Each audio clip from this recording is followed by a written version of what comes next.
Hello guys, welcome back to my channel Soma Dutta লাইফস্টাইলে তোমাদের অনেক অনেক স্বাগত জানাই। তো আজকে আমি বানাতে চলেছি পেঁপের রসা। এই পেঁপেটা পুরো গাছের পেঁপে, আমাদের পাশের বাড়ি পেঁপে ধরেছিল, সেটাই দিয়েছে দুটো, তো সেটাই আমি রান্না করছি। তো এই পেঁপেটা দেখুন হাফ সেদ্ধ করে নিয়েছি, মোটামুটি 50% মতো সেদ্ধ করে নিয়েছি, আর বাকিটা আমি রান্না করতে করতে সেদ্ধ হয়ে যাবে। তো এখানে দেখুন সর্ষের তেল দিচ্ছি।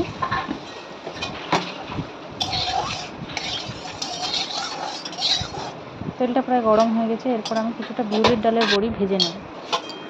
এটা অপশনাল, আপনারা দিতেও পারেন নাও পারেন, বাট বিউলি ডালের বড়িটা দিলে খেতে কিন্তু আরও টেস্টি হয়। ভাজা হয়ে গেছে লাল করে, এবার তুলে নেব। এরপর ওই তেলে দিয়ে দিচ্ছি ফোড়ন, শুকনো লঙ্কা, তেজপাতা আর কিছুটা সাদা জিরে। মোটামুটি লাল লাল হয়ে গেছে। এরপর আমি কিছুটা কুচনো পেঁয়াজ দিয়ে দিচ্ছি।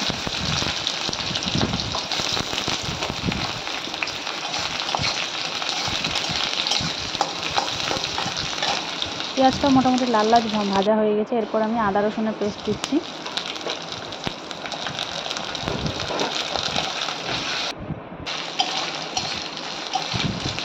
তো আদা রসুনের কাঁচা গন্ধটা বেরিয়ে যাওয়ার পরে আমি সেদ্ধ করা পেঁপে আর আলুটা দিয়ে দিচ্ছি।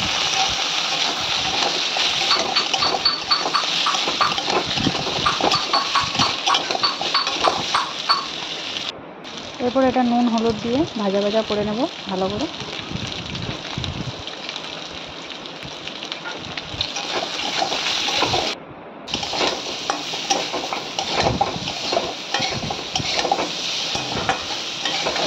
এরপর একটা বাটিতে আমি মশলা তৈরি করছি। দেখুন জিরে গুঁড়ো, ধনে গুঁড়ো আর কাশ্মীরি লাল লঙ্কার গুঁড়ো, আর নুন হলুদ তো আগেই দিয়েছি। তো এটাকে আমি জল দিয়ে ঘুটে ভালো করে দিয়ে দিচ্ছি।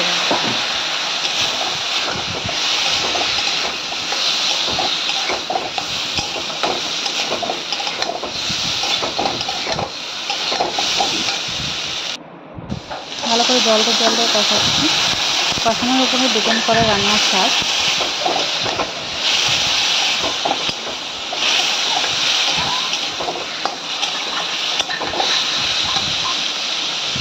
এরপর আমি দিচ্ছি ম্যাগি মশলা।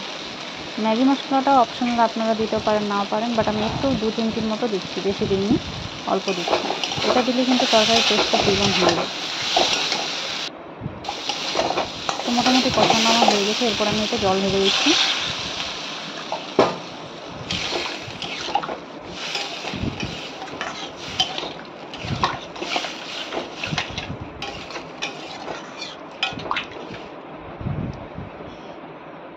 তো ঝোলটা প্রায় ফুটে এসেছে, দেখতে পাচ্ছেন।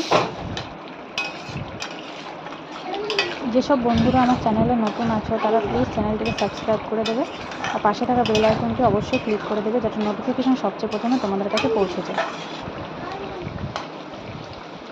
খুব বেশি ঝোল রাখবো না, এরকম গামাখো ঝোল হবে। আর এখানে দিয়ে দিচ্ছি 2টো কাঁচা লঙ্কা আর কিছুটা ভাজা মশলা। ব্যাস, আমার রান্না কমপ্লিট এখানে। এরপর কিছুটা নাড়াচাড়া করে জলটা একটু শুকিয়ে নিয়ে নামিয়ে ফেলবো। অনেক সময় বাচ্চারা পেঁপে খেতে চায় না, তো এই পদ্ধতিতে একবার করে দেখবেন, অবশ্যই খাবে। আর এটা গরম ভাত, রুটি, পরোটা সব কিছুর সঙ্গে দুর্দান্ত লাগবে। তো আজকে রান্নাবান্নাটা এই পর্যন্তই। যদি ভিডিওটি ভালো লেগে থাকে অবশ্যই একটি লাইক করবেন এবং চ্যানেলটিকে সাবস্ক্রাইব করে দেবেন। দেখা হচ্ছে পরবর্তী একটি ভিডিওতে, ততক্ষণের জন্য বাই।